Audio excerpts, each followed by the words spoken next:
अभी हम आए हुए हैं तमिलनाडु में और दिखाएंगे आपको कि यहाँ पर खजूर का गुड़ कैसे बनाया जाता है। इसका मेकिंग प्रोसेस सिंपल होते हुए भी बहुत ही इंटरेस्टिंग होता है, तो वीडियो को बिल्कुल एंड तक देखिएगा गाइस, आपको मजा आ जाएगा। इसे बनाने के लिए सबसे पहले दराती की धार तेज की जाती है और उसके बाद दराती और मिट्टी का एक बर्तन लेकर ये जो पाम ट्री होता है उसके ऊपर चढ़ा जाता है, जहाँ बिल्कुल ऊपर पहुंचकर पाम ट्री की एक ब्रांच ली जाती है और उसे आगे से दराती से अच्छी तरीके से कट कर दिया जाता है। फिर इस ब्रांच को मिट्टी के एक बर्तन के अंदर करके बांध दिया जाता है और पूरी रात के लिए ऐसे ही छोड़ देते हैं, जिससे कि पाम ट्री का जो सैप होता है वो धीरे धीरे इस मिट्टी के बर्तन के अंदर इकट्ठा होता रहता है। 3-4 घंटे के अंदर ये पूरा बर्तन इस सैप से भर जाता है। उसके बाद इसे खोल के यहाँ से इकट्ठा कर लिया जाता है दूसरे बर्तन के अंदर, जिसके बाद किसी और ब्रांच पे कट लगाकर इस बर्तन को फिर से बांध दिया जाता है और सैप इकट्ठा करने के लिए। मीनवाइल ये जो सैप इकट्ठा होता है फिर इसको लेकर ये फार्मर्स पाम ट्री से नीचे उतरते हैं, जहाँ फिर जितना भी ये पाम ट्री का सैप पेड़ों से इकट्ठा करके लाते हैं उसे कलेक्ट किया जाता है एक और बड़े से बर्तन के अंदर। और जब ये दोनों ही बर्तन अपने पाम ट्री के सैप से पूरे भर जाते हैं तब इन्हें यहाँ से लेकर जाया जाता है इससे पाम जैगरी बनाने के लिए, जो कि इन ट्रीज के पास में ही लोकेटेड अपनी झोपड़ियों में बनाते हैं।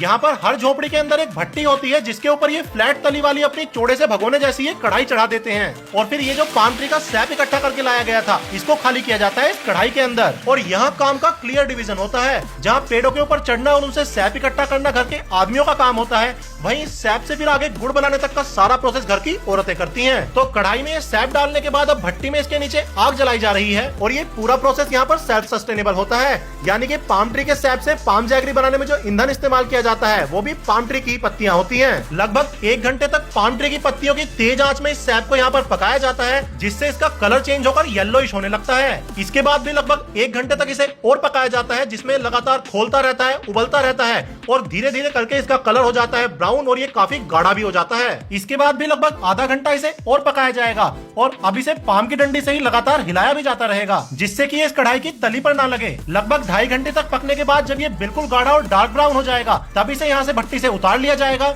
और लगातार हिला हिलाकर अब इसे यहाँ पर ठंडा किया जाएगा। दूसरी तरफ एक चादर बिछाई जाती है और उसके ऊपर पानी में धो धोकर यहाँ पर नारियल की टूटी हुई शेल्स रखी जाती हैं, जो कि पाम जैगरी के लिए सांचे का काम करती हैं। इतनी देर में गुड़ भी अपना हिला हिलाकर पूरी तरीके से ठंडा कर लिया जाता है और चमचे से लेकर इसे डाला जाता है इन कोकोनट शेल्स के अंदर, जहाँ पर ये अपने आप ठंडा होकर सेट हो जाता है और बन जाता है पाम जैगरी। और 1 किलो पाम जैगरी बनाने में ही यहाँ पर लगभग 7.5 किलो पाम ट्री का सैप लग जाता है। एनीवेज, जमने के बाद जब कोकोनट शेल से इसे बाहर निकालते हैं तो ये कुछ ऐसा दिखता है। प्राइस इसका यूजुअली रहता है अराउंड 500 रुपए किलो और बहुत तरह की ट्रेडिशनल मिठाइयाँ बनाने में इसे इस्तेमाल किया जाता है। ऑन इट्स ओन भी अगर इसे टेस्ट किया जाए तो जैसा अपना नॉर्मल गुड़ होता है गन्ने वाला, टेस्ट जो है मोर और लेस वही है इसमें, लेकिन इससे जो चाशनी बनती है वो बहुत ही टेस्टी होती है और इसीलिए उसमें डले हुए रसगुल्ले भी बहुत टेस्टी लगते हैं और गन्ने वाले गुड़ के कंपेरेटिवली काफी हेल्दी भी होता है। तो उम्मीद करता हूँ आपको इस खजूर के गुड़ की मेकिंग बहुत पसंद आई होगी। वीडियो अगर अच्छी लगी हो इसे अपने दोस्तों के साथ शेयर कीजिएगा और ऐसी और अमेजिंग फूड वीडियोस देखने के लिए मेरे चैनल को फॉलो कीजिए, क्योंकि मैं आपको दिखाऊंगा पूरे इंडिया का सबसे अच्छा vegetarian food. And no matter where you are, I find you and I will make you hungry.